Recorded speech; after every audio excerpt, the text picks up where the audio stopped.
Welcome, everybody, to the KQ Show instructional guide for your listening pleasure. Before we hop into the first episode, I wanted to take a moment to introduce myself and the show.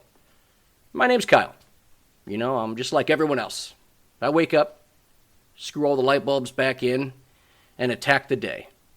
But as a young lad, I learned I had what my parents would call the gift of gab. I love conversations, and I love to hear people's stories. I surround myself with positive and creative people that have helped structure who I am today.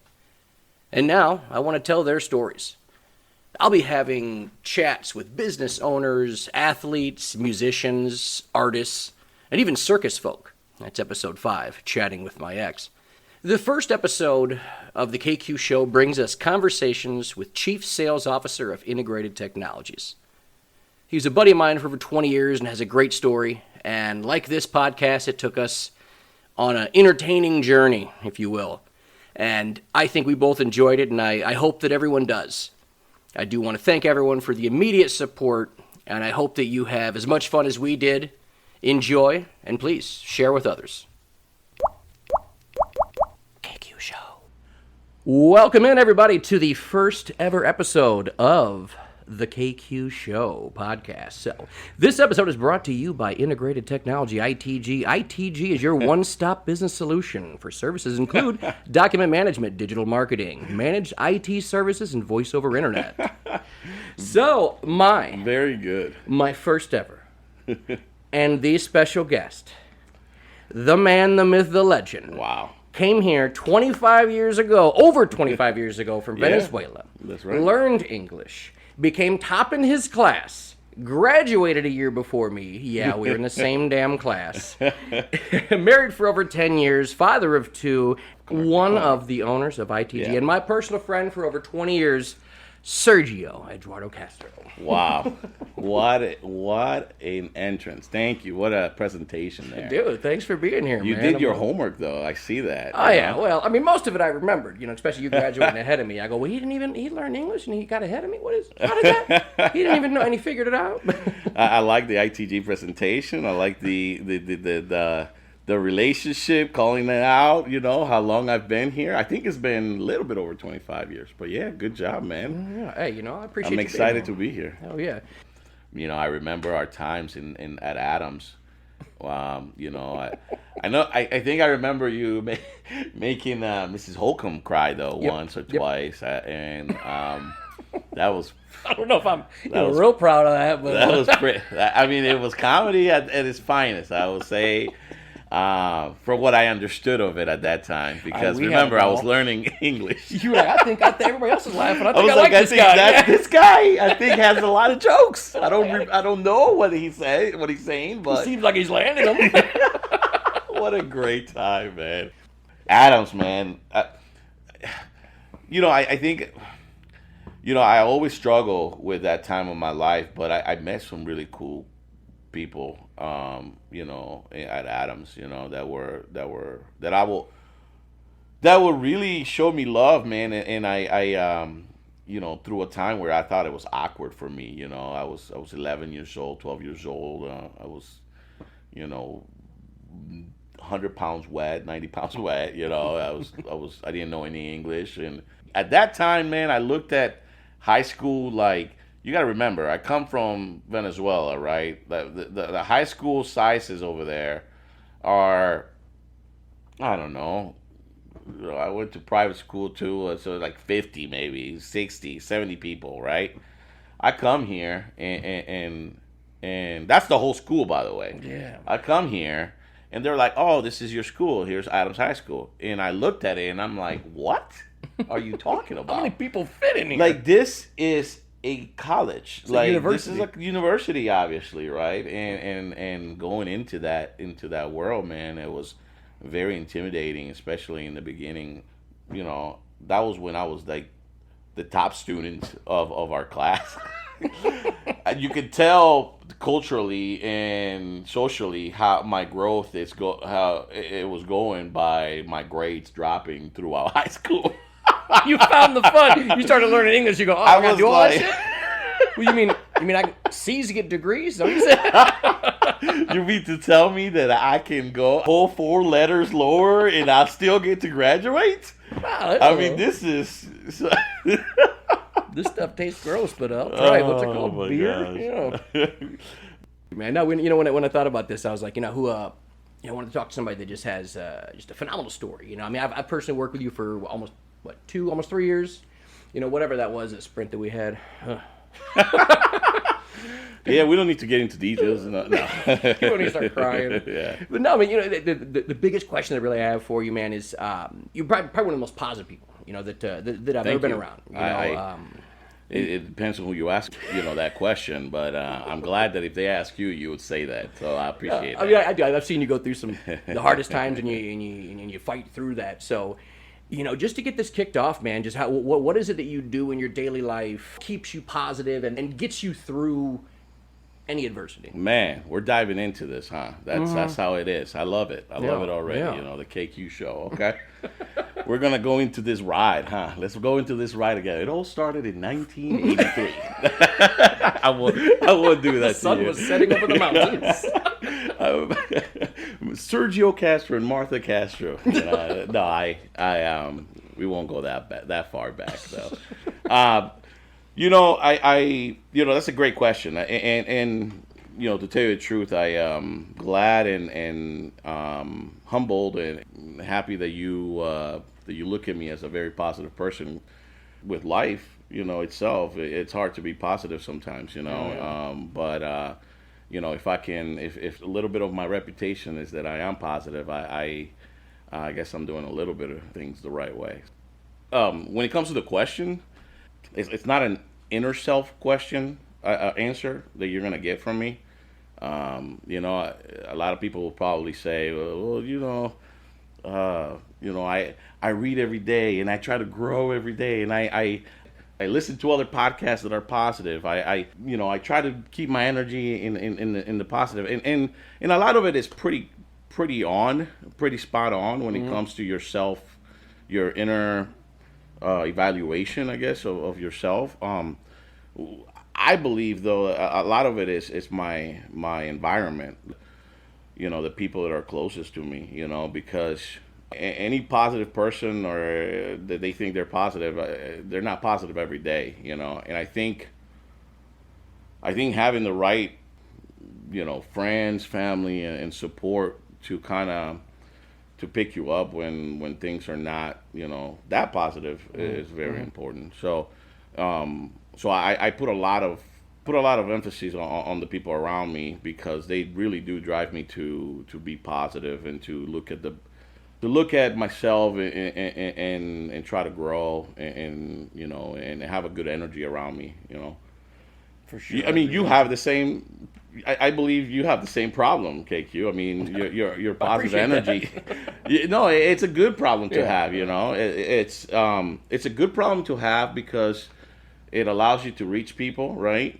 It's a bad problem to have because not everyone's going to look at you and like that you're positive. So you make a little bit of enemies on that side of things. And the haters are going to hate you. But it is what it is, man. That's what I call it. That would be my answer to that question. I got a lot of people that support me. No, you definitely do, and I think a lot of people, they always joke about how we've always.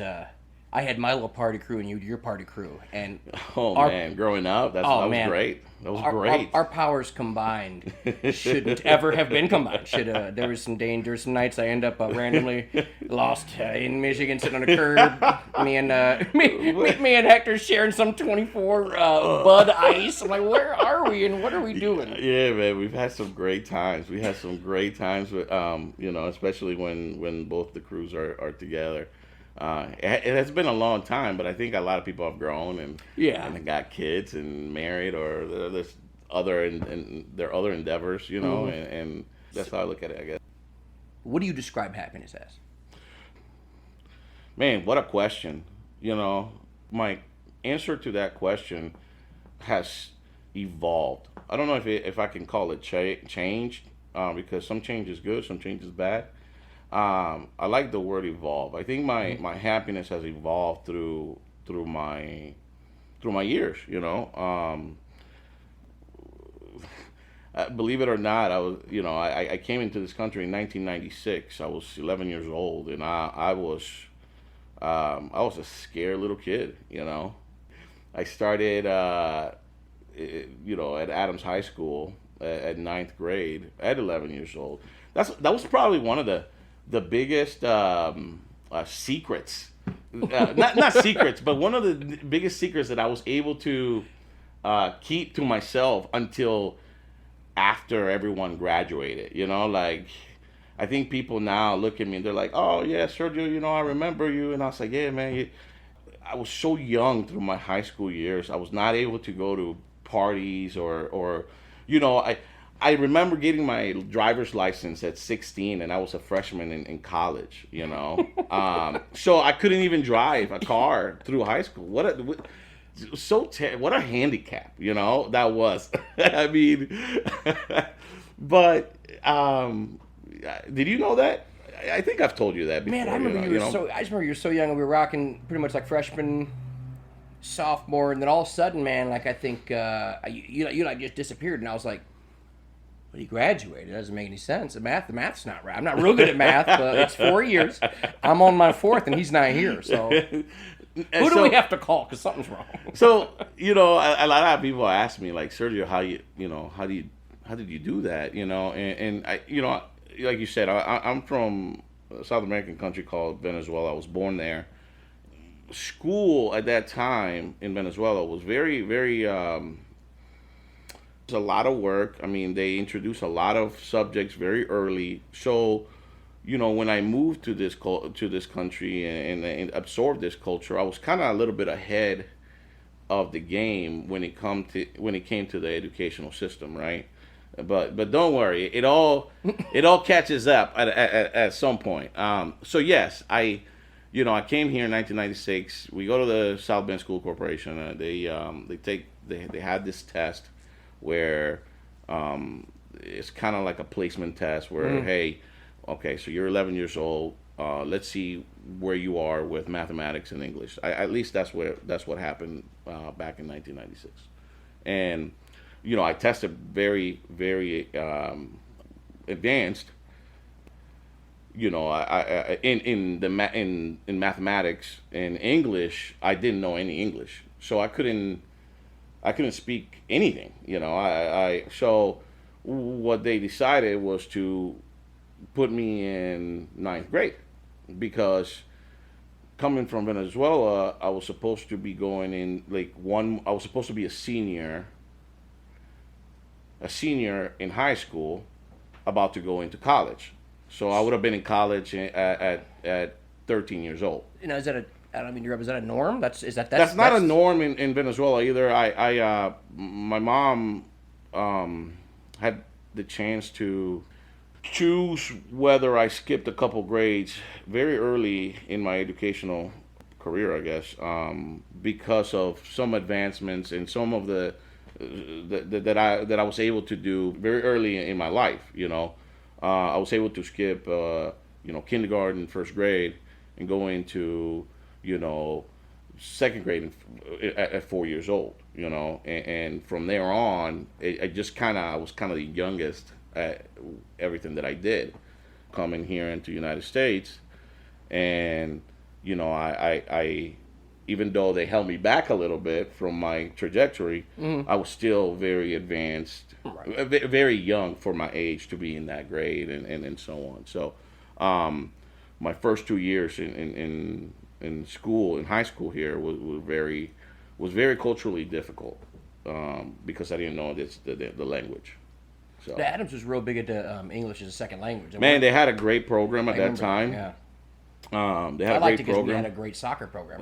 We had to be known for something. Man, I was like, we really did. We really did. But yeah, no, I actually lived on the west side of town, which I should have been going to Washington, but because there was an ESL program at that time introduced at Adams, I believe it was the only one in the South Bend community, and I was able to go to Adams, for that.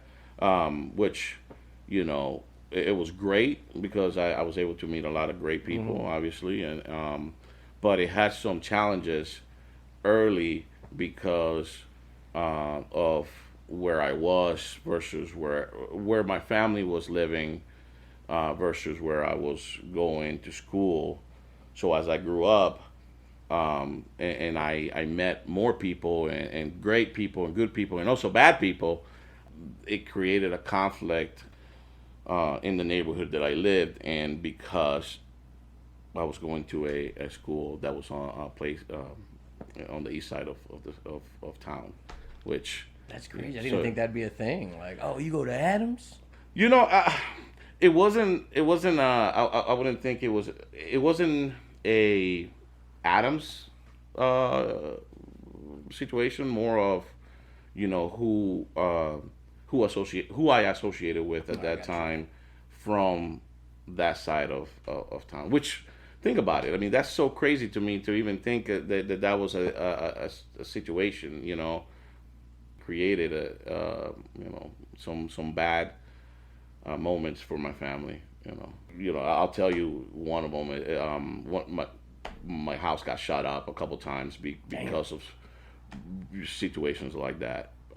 What's great about it is that throughout those years, I met some really good people in school and outside of school that were able to go ahead and keep me, grounded and keep me doing good, for the most part.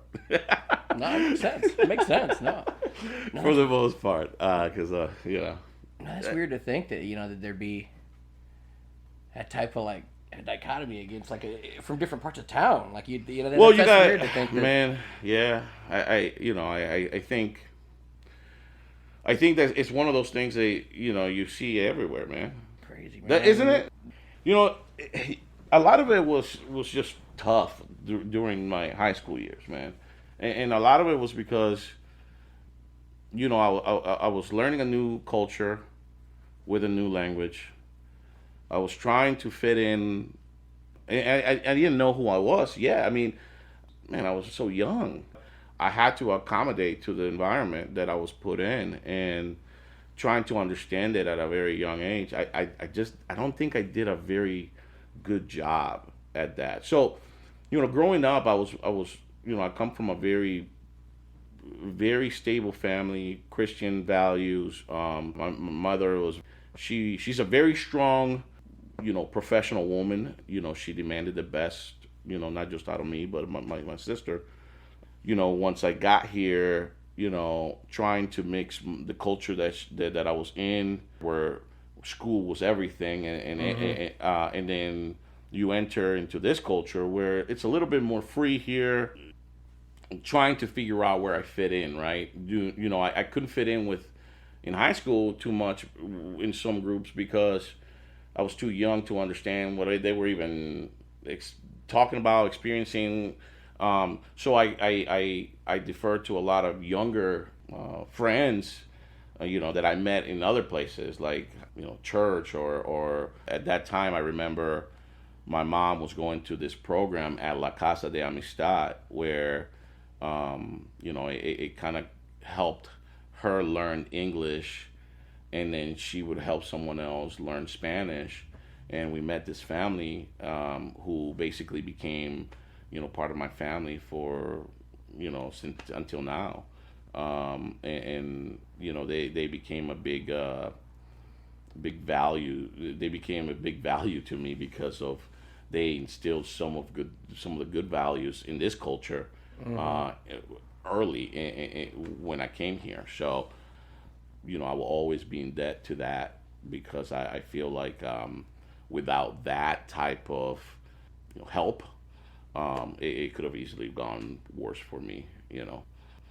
Talk about the hustle, okay? Yeah. And I don't mean hustling people out of money and all that, but when I say the hustle is somebody that has that drive, that passion, and you've always had that. You're gonna run something. You're gonna own your own business. You always talked about it.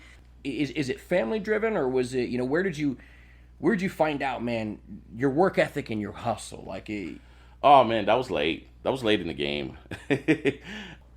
In 1996, when I came here, we moved into a house with another family where we rented a room, and I remember staying in that room all our, most of our days. The whole family? Yeah, yeah. Wow. We So would. how many I people? remember we even slept on the ground for a little while, which I got to tell you, that family also helped us.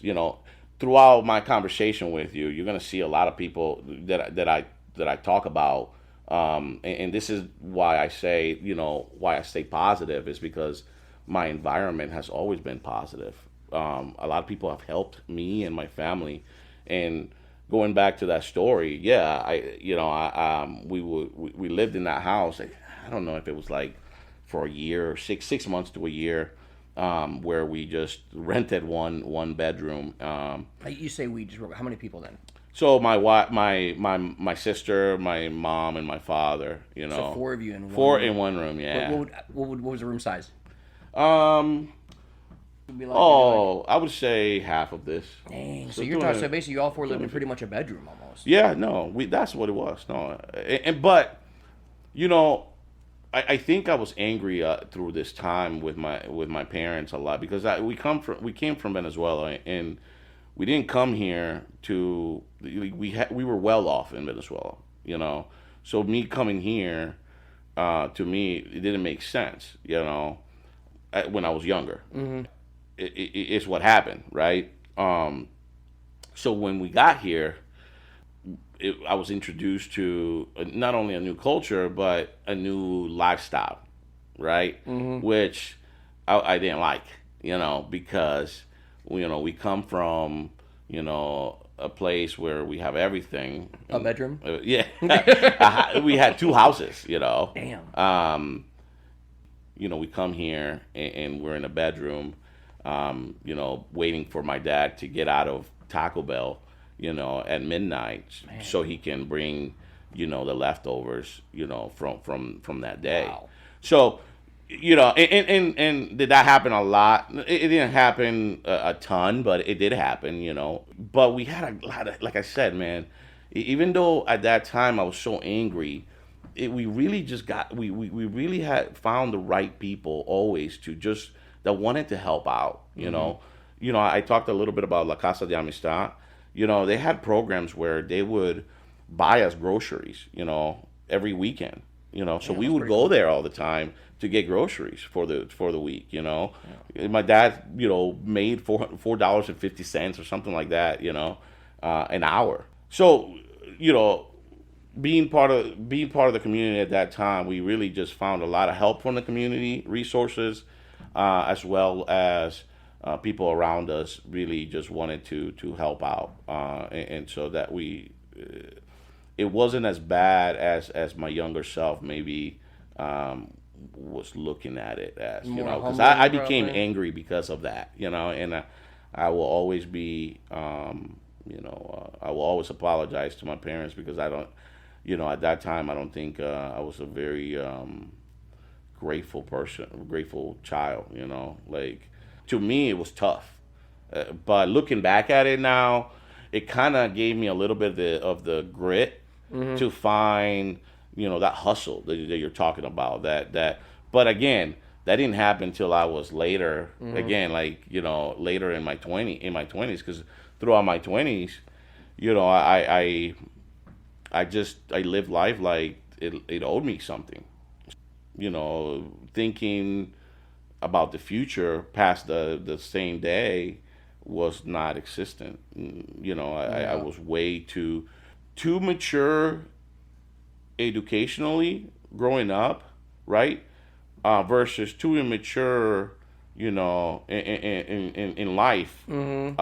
as an older person, or in my 20s, which is kind of weird to say look at it like that, You're almost like too young to party in high school. I was. So I mean- I was immediately, as soon as I got to a place where I could enjoy that part of the culture, Yeah. I really did, went in. I really went in on it. He said, all right, I got this language, I got money. So let me ask you this. So what was your first job? Man, my first job was my dad hooked it up at Taco Bell. Yeah? I remember it. And I remember my first check. It was $250. And I remember thinking, I worked a ton for this. But I was excited, man. I was excited because I I felt like I accomplished something at that time. It was mine. So I've had a lot of jobs in my lifetime. What's your worst job? My worst job. What's the worst job you're like, man, I fucking hate this place? And you could say Sprint if you need to. I mean, I say. I did not hate Sprint. I love working with you, and I would say the worst job that I think I will tell you this. This is what's funny about this one. Okay, it was my worst job that I hated, right? Because I hate it through and through. Mm-hmm. Because there were ones that I started and I loved, and then things happened where there were that it kind of deteriorated my outlook on that job, right? But the one that I hated through and through was actually one of the reasons and one of the jobs that pushed me to where I am today, which was Frontier Communications. And I'm going to tell you, I think it's funny because I left Sprint. Mm-hmm. I left you at that time to go to Frontier Communications. Mm-hmm. So I'm going to tell you a little bit about that. Like I'll tell you what, I'll start at Tire Rack because I remember that job. I think Tire Rack was the beginning of where I found out what I was good at. That job created my drive. Okay, and I'm gonna tell you why. It was the first time that I actually encountered like rejection on something that I thought that I thought I was good at. I love that job. I love Tire Rack. In fact, I made some really good friends there, some really good people. I loved my managers there. Great company to work for at that time. I think my dad's been there for over, I think 20 years, man. So I started in the verification department, verifying if orders were legit or fraud, right? Mm-hmm. And then I started, doing a little bit of that in the verification in the international countries, especially the ones that spoke Spanish, right? Because that's my I don't know if I could call it my native language anymore since I've been here for longer than that. But anyway, I started in that position. It goes really well. I immediately get to go to another position in customer service. As I stay in that job, acquiring more responsibilities, right? And one of the responsibilities was in the credit department, helping the credit department issue credits or handle warranties and things like that, right? In the midst of all this, right, I am helping the sales reps that speak Spanish for the company take orders, man. I start taking orders from companies and accounts that would call in, and then the sales representative was not available or was somewhere else. I would just do the sale for them. So I developed these relationships with these accounts, with these people, these clients, and I started thinking, like, man, it really, it's awesome that some of these clients now are calling me directly to fulfill their orders or to help them, get their orders. So I said, I'm going to apply for a sales job here. Mm-hmm. And I emailed the sales manager with, and I say, hey, listen, I'm handling a lot of the Spanish-speaking accounts already for a lot of your sales representatives, mm-hmm. and I would like to talk to you about the opportunity of moving from where I was into sales. Mm-hmm. I got you. And man, I remember getting this email. I remember being excited because I'm like, how can he say no? But I got shut down, man. The sales manager, said, hey, usually the people that get this job, we want to see them, have a sales position before coming in, like at Enterprise, mm-hmm. or as a car sales rep or other. So I remember thinking, man, it took me so many years to get to a point where I knew what I wanted to do, what I was good at, what made me feel good, what made me get up in the mornings, and immediately right off the gate, I get shut down, man. You take the legs right out. Right? I stay there for a little bit longer, but at that time I already decided, okay, I already know what I'm good at. I need to get into sales. So at that time, I believe you had a position, and I came on board. And what was great is that I came on board just flying, man. We did so well. That team did so well, and I became, quickly top sales rep for Sprint Wireless, and that was fun, man. I will say this, bro. I want to apologize. I want to apologize, and I want it on record. I want it on record, man, because you were my manager at that time. And I can tell you this, you're one of the reasons why later on I don't take a job because another friend would be my manager at that time. But not because of a bad situation or anything, but I'm gonna apologize because... Folks, you heard that he apologized? If you didn't hear that. Because, I was a top sales rep, but I think sometimes I took advantage of our relationship. The great thing about sales is that if you're doing well in sales, that industry is very relaxed when you're doing well. The revenue hides a lot of sins.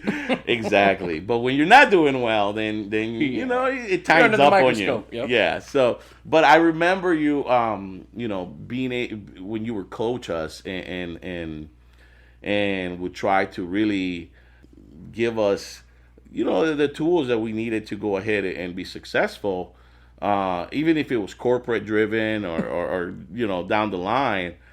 You always did it because it was a way that it was the right way, and it was very professional how you did it, and you were leading, right? And my apology is because sometimes I would not. I remember having a little joke, with my buddy at that time, and we would say, oh well, you could say it was Craig Zion. I know the joke. And we would look at each other and say, oh, he's got the corporate hat on. You guys, we got the corporate hat on today, so and I think that was not fair, man. Looking back at it, I felt so bad and so unprofessional. I just want to make sure everybody knows, I could have supported you more when you did that. So. You have to relay a message. I see you guys do that corporate hat thing. Yeah, I find myself doing that now, working. Because you have to. Because I have to, right? Yeah. I'm in charge of a sales team, and as a manager, you gotta react sometimes, and you gotta push, your team, and look now, because I've gone through some of that. Looking back at it, I'm like, man, I was totally an asshole too. You're looking at your employees going, I used to do that shit. Stop it. So sorry, buddy. I really apologize. Yeah, it was a need basis, man. At that point, I was like, because I at that point, I'd never again hired my friends. At the same time, being a manager, of course, I'm going to be more lenient with my friends. Yeah. You can only say, hey, man, I really need you to focus on getting better at your attachments, and you're just looking at me going, you still smell like booze. No, following that though, it was the second time I experienced rejection.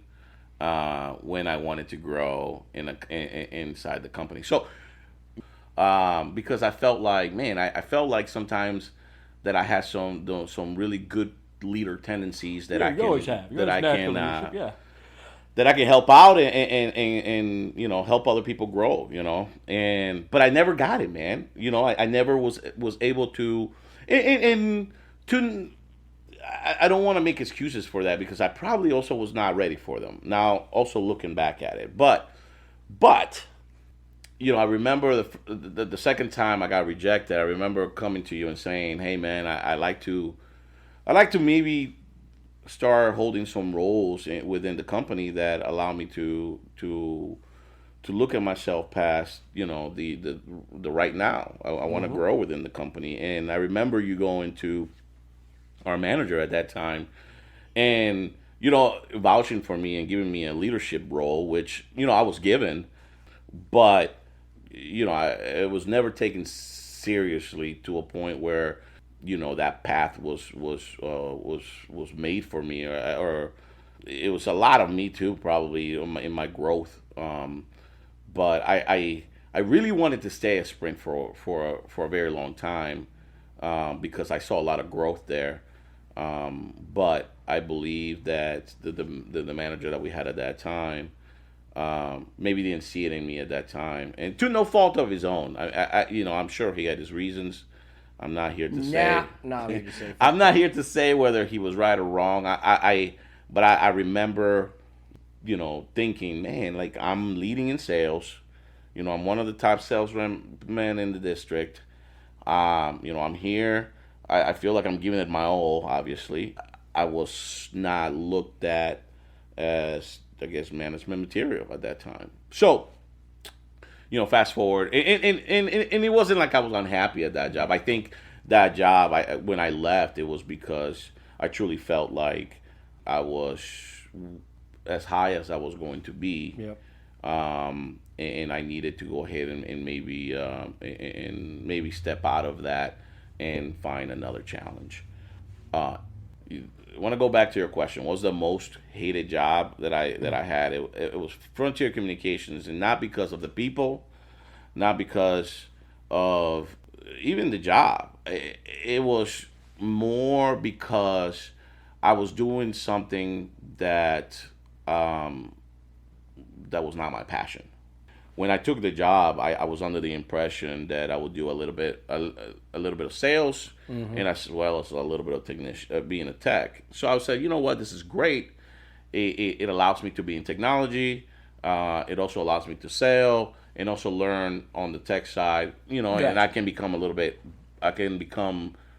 like a hybrid type. I took the job.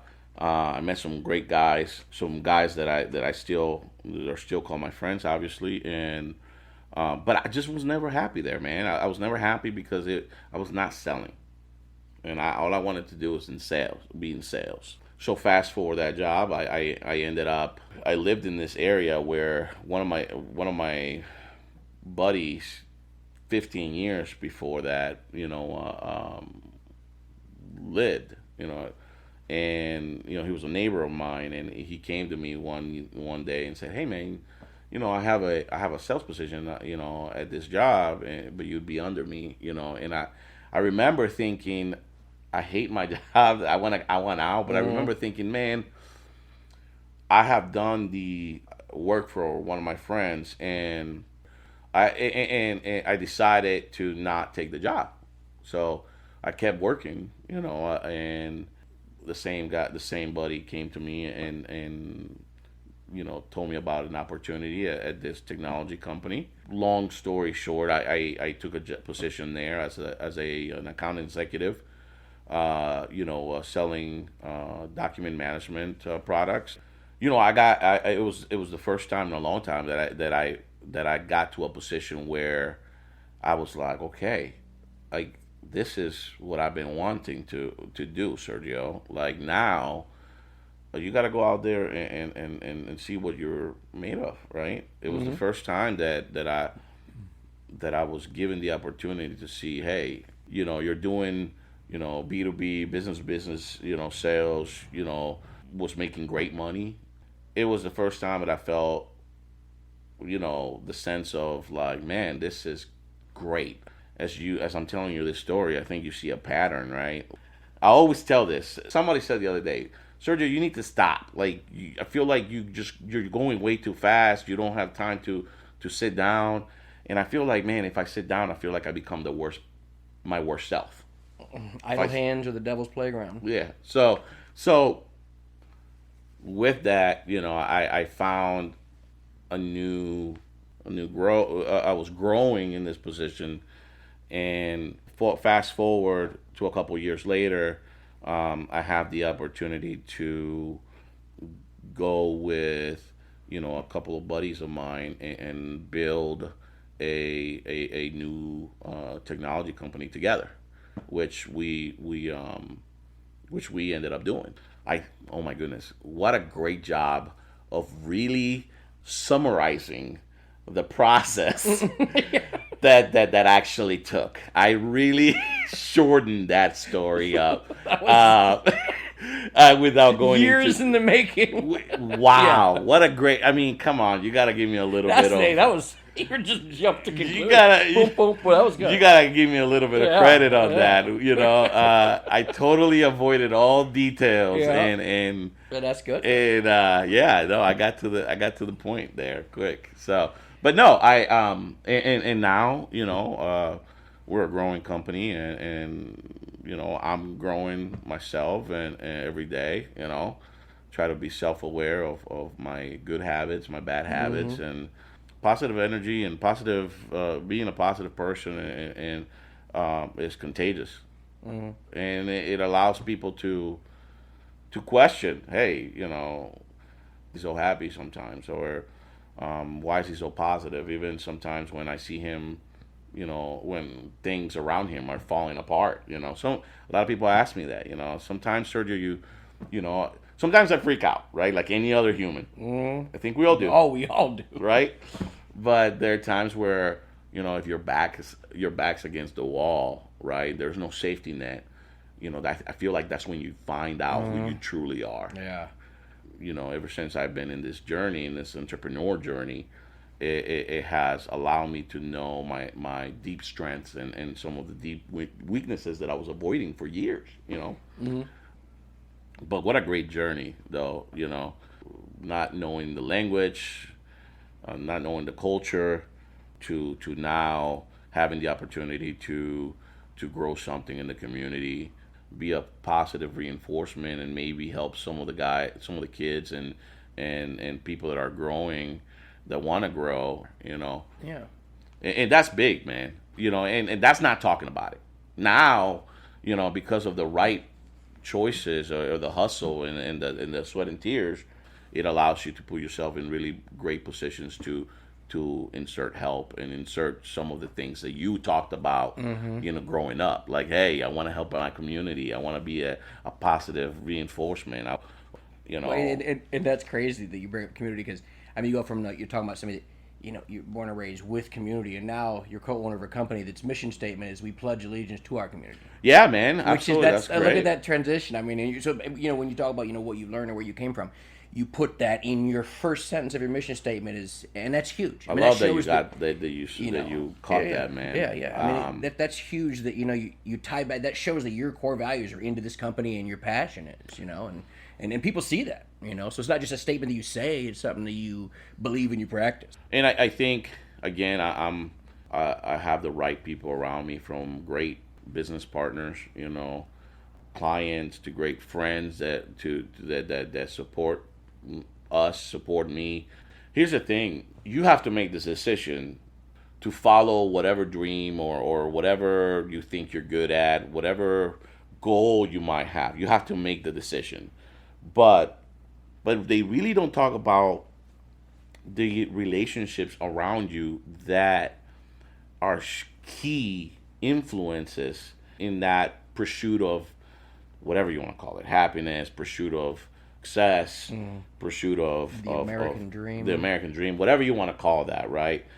I cannot sit here and tell you, hey, Kyle, bro, it's all me, baby. You know how we do. I know my self-worth. I know what I'm good at, and there's value to it. Yeah. But I'm humble enough to say, man, a lot of my journey have directly helped and influenced by people that are willing to see value in me, and those people are closest to me now. Those are my friends that I call my friends now. Those are my business partners that have allowed me to be business partners with them. I'm humbled to know that, man, I cannot possibly say that it's all me. That's a big message, though. To come, excuse me, to come from from being humbled right away, coming from, well, you said you had 2 houses, and then you're humbled into a dining room, of a house. Man. No. It's where when you're put in a position that you have to get out of, and you find a way to do it, right? Whether it's because of support from somebody else or self motivation, it's still a. I mean, you gotta have both. I feel like Yeah. You gotta have both. Without it, without the good system around you, man, it just makes it's just that much harder. I value relationships very highly. It's one of my strongest suit, but it's also a big weakness because people can exploit it. So I value relationships very highly because I always think, hey, listen, man, who am I to judge anyone? And who am I to say, to bring someone down? Mm-hmm. If you want to do something, let me be a inspiration. Sure. But with that, you sometimes give trust to people that turn out or pan out the way that you thought it was going to be, and sometimes you get hurt. It's funny. I saw this the other day online, and maybe Elon Musk or something. It said, if you want to be nice to everyone, then you shouldn't be a leader. Stuck with me because I try to focus on just being a good person overall all mm-hmm. the time, but I hold a position where I can affect someone's livelihood in a negative manner because of I'm an employee, right? Does that make sense? Yeah, it does. I felt like I just went on that tangent right there. Makes sense. I mean, that's what my show should be called, Tangents with Kyle. I like it. You go, I just leave for a couple hours. I come back. You going, and then I told that next motherfucker. No, I mean, a lot of it makes sense, and I do want to talk a little about your company because I can't tell you enough. I've told you before. You don't see somebody usually that has such a great emotional intelligence where you can read people, you can read situations, and also on top of that, still have a brain for numbers and everything else. Because that's my gap. That 8 times 8, 70, 12. And you got to carry the beat. but to see you jump through that, it sounds like your mom definitely was a big motivator and pushing you. Oh my goodness! As far as that education goes, I call her the smartest person that I know because she has a biochemistry major, multi major in chemistry and bio and microbiology and I mean she has built schools back home. She has ran colleges. She's been a principal. She's been. I mean, her family. My grandfather was involved politically in the town that she was from. So growing up, man, she demanded the best. Meaning, if I'm gonna do something, we're gonna do it to the best ability. Mm-hmm. We're not gonna complain. She ruled with an iron hand, but she was my mom, and I loved her. And I think I look back at those years when I came into this country, and that's why I say I feel bad because I think I was going through some things as a teenager. A lot. So. Going into a new culture and man, my relationship with my parents at that time, it was very, I wouldn't, I wouldn't call it the greatest, Yeah, I'm sure your mom already understands about it. She's like, oh, I felt just as mad. So she is, man. Now we're just so much the same that it's funny because we're I am her, and my personality resembles her. So our conversations can get very very high strung. I guess that's a great way to put it. That's probably a good way to communicate, though. I'm sure on that type of intelligence level. Like at the end of the conversation, you're going to take something away from it at least. Like, it's great to be in a place of my life where I can combat some of her intellectual ways of conversating. So I do want to talk about your mission statement a little bit. I love one part of it, right? But how you, I don't want to say you throw shade on how some companies manage. I don't want to say, but I think you get where I'm going. There's a dying technology, or they're basically almost a dead technology. People are operating with very old technology. Yeah. Okay. And I like how you guys creatively spun that in a way. We're like, look, we're here to change how things should be done. Right. Not saying you do disclaimer. You do say not saying that things were that people are doing shit wrong. No, I like it. You kept yourself legal for less. But I think we love the term disruptor of a market, right? Because it allows us it's and we're the young company. We're a young technology company, thrown into a market that has been ran for the same companies in the last 20 to 40 years, and anytime that you have the ability to make a little bit of a splash and get some eyes turned and to see you, I there are good things that are gonna happen, and it's gonna rough up a couple feathers out there, but that's the beauty of it, right? Disruptor. Yeah, that's the beauty of calling of that term, right? So we're doing some great things. Our from the top to the top guy, which our CEO, and from our COO who handles the everyday service operations. I mean, man, I think it's great. It's a great trifecta, right? Like not one other department or person is bigger than the other. I think creating that environment allows us to reach high growth and goals that as we go, as the company matures. What's one thing you've learned? I guess I'll word it this way: what is one of the biggest challenges that you faced that you weren't aware of being an entrepreneur? Okay, so what was one of the biggest ones? And then on the flip side, what's something that was easier? You're like, holy shit, we're doing this? So, both sides of that, I guess. I think some of that comes, the thing that was hardest for me, I think, is because I was naive to think that people would welcome you with open arms into the market, right? I thought that people would be like, yeah, I mean, everyone, welcome, everyone can eat type deal, but that was not the case. and my business partner, he's definitely has a lot of the strength on this side of things, where he is very driven to protect our name. More of a competitive market than very competitive market, very.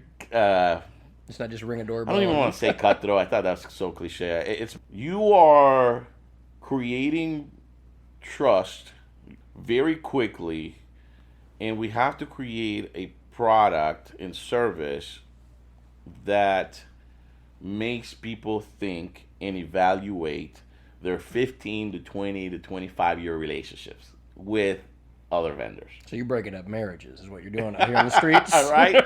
I don't think I'm breaking up marriages, man. No, I'm just kidding. We're helping people take control back of their technology environments. That's a great way to put it, I think. When you think, just the challenge again about that one, interaction you had where people are so used to doing something one way that even though it is easier, it is still, we've always done things. So how do you break that bond? I think you have to look. I think you said a word earlier that really kind of answers that. The word that we're looking for is innovation, right? And I'm talking about innovation, not just technological, right? Because we're a technology firm, right? I think it's more innovation on how you create relationships, innovation on how you communicate with your clients, innovation in the communication side of what you do. think about it like this, right? You have Xfinity, right? That's your internet provider. Mm-hmm. And you've been with Xfinity for 20 years, right? That's exactly how long I've been with it. 18 years Okay, old, literally. all right, Yeah. good. Good, good. If you can't see value in any other product outside of what you have, right? Throughout your 20 years of you being a loyal customer to this customer, yes, man, you're not gonna go anywhere, right? Mm-hmm. You're not gonna leave it. You're not gonna leave because what you have is the perception. What you see is that it's better than what's out there because you're paying for a product, right?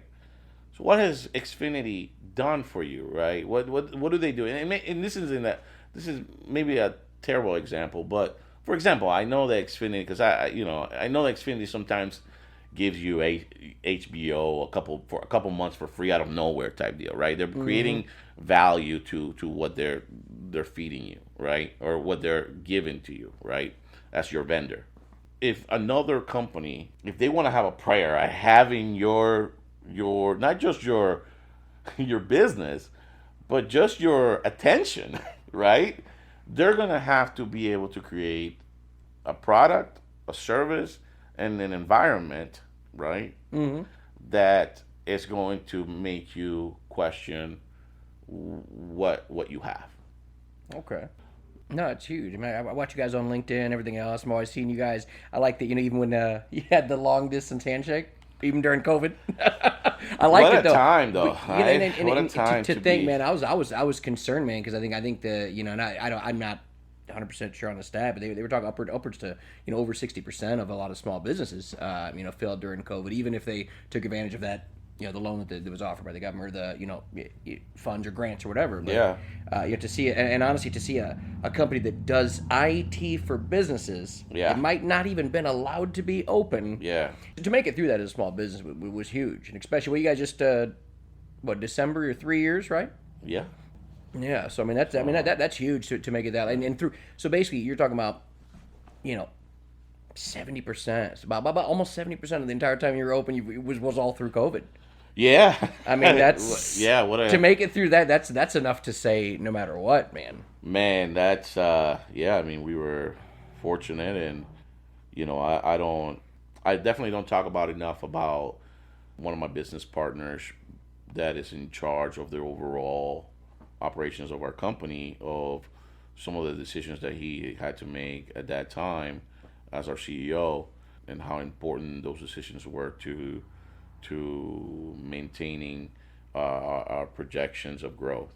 On the other side, the service side, being able to be there for our customers, especially for the customers that were, the first line of defense type deal, like the what do you call them? The essential workers. Not essential workers. Yeah, Yep. essential workers. Yeah. So yeah, I mean, we were able to go ahead and be a part of keeping that going, and so that was great. Nice. That's been great. Really, my whole journey on the entrepreneurship world has been a humbling experience, as well as the most learning experience that I could have. If you were handed $100,000 today, Yeah, what would you do with it? $100,000 today. With $100,000, I would definitely, I would call my buddy Jason Kaufman. By the way, brought to you by Vantage Point. And I would probably put some into mutual funds. Having a financial advisor definitely helps out to make decisions financially that right now that can really, really help out later on. So yeah, I think with $100,000, Give it to a professional to invest. Yeah. If somebody, when you were 20, handed you $100,000, Oh my gosh. knowing what you know now, Oh my goodness. and you got handed 100 G's and you're 20, what would you have done? Use that to start just a small startup. Obviously, it's easy for me to say here today, I would have gone into technology, right? But I think if I knew what I know now back then, yeah, I mean, I would actually have probably a lot more Bitcoin too. I would have all of it. Or I would spend $100,000 and I would say, hi, I'd like to buy Amazon stock. Right, right. So, I mean, Also, yeah. I'd like to bet on all of the next Super Bowls. So, yeah, man, you Yeah, get I mean, to, makes sense. you the knowledge allows you to put yourself in a position of where you can make some great wealth growth, so. What's the best purchase you ever made? Best purchase I ever made. Man, I'm glad you didn't ask me the worst. Oh, that's next. Oh, We've all got those. I know, right? The best recently, or And anytime, it can be even like you bought it, you were just so happy. Just whatever, when you bought it, you were like, when fuck I yeah. bought it. Okay. Yeah, something you were like, fucking awesome. Okay. Wow. I have a little bit of obsession with cars, so they've also A little bit? Yeah, it's also become my worst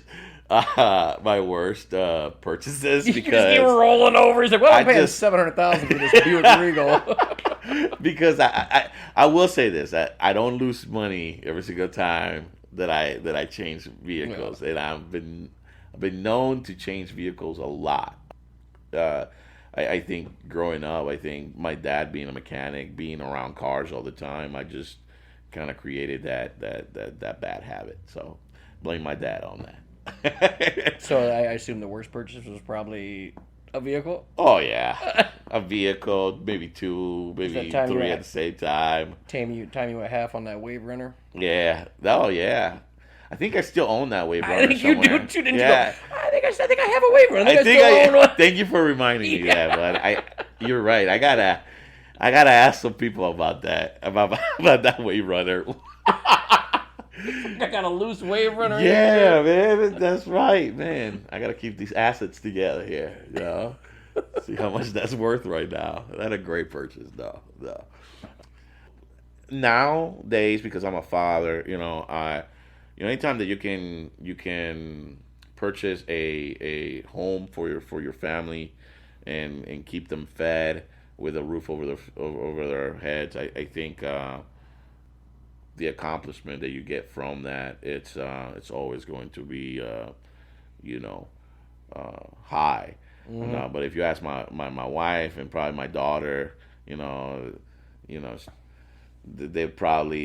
like to see a pool outside, maybe a lake. Their aspirations are definitely a lot higher. But Hey, you're on the right path to get there. I love it though. I love it. So I love them both.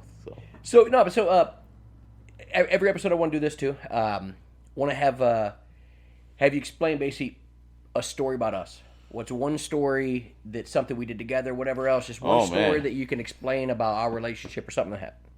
There's been so many times, so many There has things. been a lot of them. Man, wow. From what time? Okay. I think of a couple. I think of late night, you showing up out of nowhere with Hector, just hanging out.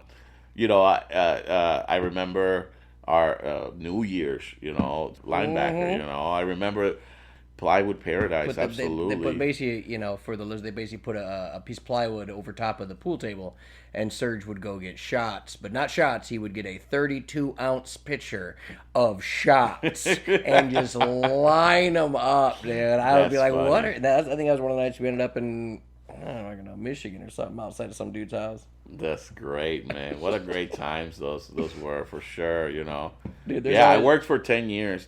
I did work at a linebacker for 10 years. 2 of them I did security. I did a little bit of security. A lot of the people, a lot of the things that happened in that bar was also one of the reasons why I'm where I am. I met all my business partners there. I met my wife there. So a lot of what I have and the relationships that I've developed. We have had great times down in linebacker. So Yeah. We should just have everybody on for a podcast of just backer stories. Yeah, no, absolutely. I will say this: I don't miss how I felt afterwards. I don't miss that No, it's part. because when you're in your 20s, you didn't feel it, and then the 30s came around. I remember my first fucking hangover, man. It was I was 31. It was the Notre Dame Purdue, what they call it, the Shamrock Series, right? So we go to Indy, right? And and I thought I was fucking Superman because I never get hangovers. I'd wake up, everybody like, "Come on, guys, what are we doing? Let's go," Man, we went there and just drank the whole city, right? We're coming back. Next morning I wake up, man, and it was pitch black, and I got up, and it felt like I could feel my brain bouncing from this inside of my head. Like I was walking going, oh, fuck, like holding my brain together. And I went to the freezer, grabbed some frozen peas, put it on my head, and I text Wiz. I was like, hey, man, I think it happened. He's like, what? He's all nervous. I go, I can't open my eyes. It's pitch black. Sound hurt, dude. Like I try to sneeze. I'd be like, I'm trying to hold my brain together. We've all been there, I can't do that anymore, man. It's rough. Like it is rough. My version of partying now early in the day. So, and by that I mean a few beers and then in bed by 9 p.m. That's me, man. I went out to that Generations axe throwing and everything last night. Like I went there for maybe we were there for like an hour and a half, and it was like 7 o'clock. Was that fun? Yeah, it was alright. Yeah, it's definitely cool. Yeah. They got bowling. They have later on is better for adults, but during the day you take your kids there. Like they got bowling, laser tag, rock climbing, the axe throwing, a whole bunch of video games. Yeah, it's pretty cool. I mean, I spent $50 real quick, but it's kind of cool. They got like the drink, like you basically put money on a little drink card, and you put the card in the thing. Yeah. Put your drink under it, fill your own beer and stuff. Yeah, it's pretty legit. But it was nice. It was a nice little setup for sure. So, I do want to ask you, like, I love that. I think I've seen a lot of support that thrown your way by starting this, man. And I support you as well. By the way, I think this is awesome. And I kind of want to pick your brain of what you see this being for you. I know myself. Like I said earlier, idle hands, the devil's playground. I'm the same, man. If I'm bored, it's dangerous. What else do I want to do? Yeah. That I'll never have time for if I have a full-time job. Right. I don't want to say never have time for, but I could put more conviction and dedication into it. So love it. I was like, man, you know what I love? I just love talking to people. And I was like, damn, you know what? Like that. Like I have a lot of people that. I mean, I could just like this, we're almost 2 hours now, and I just ask you a question, and we just talk about it. Like it's great, and I financially set myself up to where I could take some time off, and I say, it's great, man. It Congrats, is, by the way. Yeah, I mean, it took a lot of, not spending money on things, and also I got to pay credit to that. My wife and kids don't exist, so very affordable. I don't got to buy shit for them. I just, and I thought about it. I was like, man, like. If the outcome is income, awesome, But that it's not the plan. It's the plan is if me and you shit here, like if we get done with this and I go, oh fuck, man, I forgot to hit record, I'd be a little pissed, but like I'd hey be man, we can do it again. I'd be go like, ahead and remember everything verbatim, all right? Yeah. Let me see if the Ring doorbell caught any of it. But it's stuff that like 20 years we probably haven't had like this in depth of a conversation because people just don't do it anymore. I think we've had this conversation maybe like 3:30 a.m. Right, 3:30 a.m. We've had this conversation in 16 years, but it was very what do you call it? Sporadic. Like sporadic, while it was happening, right? While it was happening, type deal. And now we're able to go ahead and put it all into one session, which is funny.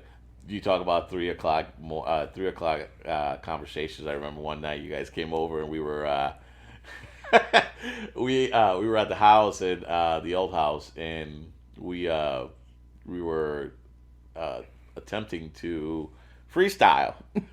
Yep. And it's funny because I remember like we're freestyling and I remember I started freestyling about a ghost that I kept seeing in the basement, and I remember you looking at me like, "Wait, what?"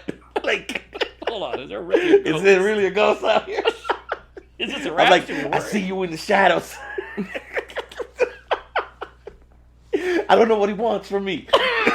Alex, stop the music. Is there really a ghost? The game is the game. You know, I was spinning. You're like, wait, guys, what's going on with this? No one has questions. No one's gonna ask questions. I think he sees a real ghost. What a great time! Man. We've had a lot of times like that. So man. I didn't mean to. No, you're good. Go into, but I just came to mind. Dude, there's too many of those, man.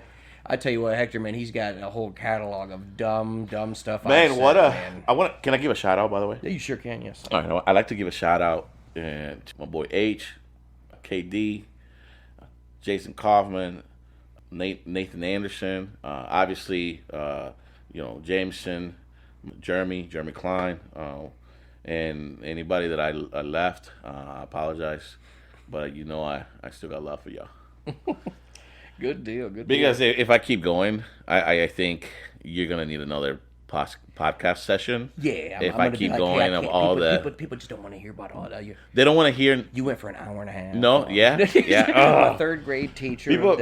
I want to thank. She let me touch her inner thigh one time. It was an accident, but it really made me a man. I want to thank my milkman in 1998. Thank you. Yeah, you taught me about the real D milk. I loved it. No. So anything else, man? Anything else you got? Anything else on your mind? I think this is great, man. I think for the first time, I think you kind of. I'm excited to see what you got, next, man. I will say that I'm excited to see who you got. I appreciate you having me today. Yourself. You're gonna be like, mine was better. Well, well, this is the first one, so I want to say if there's any. You can only go up from here now. So, well, I don't know. You know our friend group. I appreciate you having me here. Yeah, for sure. And I will be looking for the next sessions. That's the podcast, for sure. Because I'm glad you're on, man. Like I said, man, I've always told you, man. I think you're one of the smartest people I know, and not just book smarts, but you're one of intelligence, to watch what you've done, and everything that you say you're gonna do. And we, a lot of times we're surrounded with a lot of people that have these great ideas, and they want to be this, they want to do that, they want to do that, but they don't have that.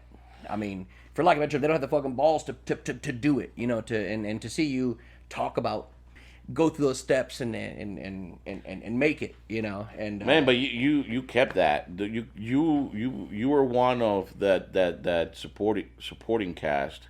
For whatever it's worth, Kyle, I think I know you say that a lot, and I'll be honest, sometimes it makes me uncomfortable because I don't look at myself like that, but I thank you for positive and helpful relationship. Absolutely. Well, yeah. Before we go, man, why don't you let the listeners know what does ITG have going on? Anything new? What? So we are. So we just moved into the Elkhart downtown. So we will be settling our headquarters there, and we are looking for. We're looking to grow into that community. We've been in South Bend now for 3 years, and now it allows us to be in the Elkhart community while still being present here in the South Bend community as well, and being a part of both, and being a part of all of Michiana. We will continue and look for us everywhere that you in an office. Either we want to be the go-to guy, the go-to company, the go-to technology firm for any technology need for a business, and that's the reason why we don't just do or service one product. You could always take a look at us at itghelp.com and take a look at exactly what we do and how we do it, and our business model there as well. And if you see us or you see our guys with an ITG shirts, come say hi to us. So. Thank you. Bingo. Yeah. Absolutely. Well, good deal, man. Episode 1 of the books. Time to get some drinks in. Let's do it, brother. All right. Thanks for tuning in to the KQ show.